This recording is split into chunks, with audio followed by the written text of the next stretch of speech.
So if you're using a Sony camera, or if you're switching from other brands to Sony, or if you're getting in photography world or videography and you want to get a Sony camera, then you might thinking about the lenses you have. And as you know, the Sony has a lot of third-party companies which makes a good lens for Sony, like Tamron, Sigma, and even Viltrox.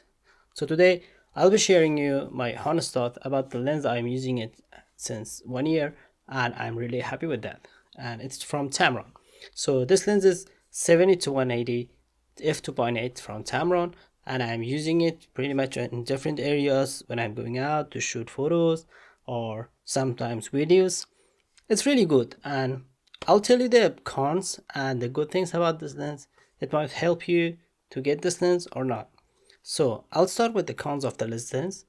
So first of all, the build quality is good. It's plastic, but it looks premium, but it's not as good as Sigma lenses or G Master lenses. And the second cons is that it doesn't have stabilization system. And if you're looking to get this lens for videography, this might not be a good option. So another thing is that this doesn't have any buttons like customizable buttons or autofocus button or something. It just have a lock button which locks the zoom on the lens.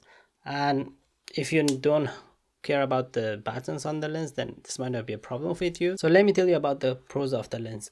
So I'm using it since 1 year and the image quality is very good. I'm really happy with the image quality because I have some friends who are using the Sony G Master 70 to 200 millimeter lens, and when we compare the image, it doesn't have any much differences. Other thing is that the focal length you have is very good. For example, imagine you are outside, you are taking photos, and especially for street photographers or portrait photographers, this lens is very good. Usually I want to do events photography or just normal going outside to street photography or just getting random photos, then this focal length is pretty much very useful, and I'm really happy with that. If you buy this lens, if you're a person who are taking photos randomly outside or in the events, then you can't go wrong with this lens because it's a very good focal length. So another big good thing about this lens is that you have f2.8 aperture from 70 to 180,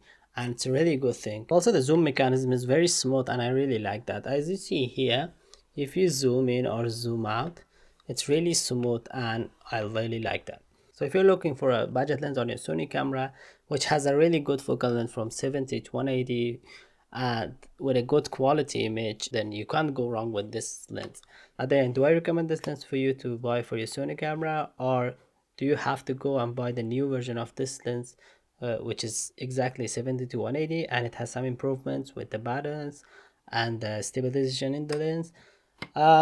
If you're doing general photography, then you might not need the new version to pay extra money.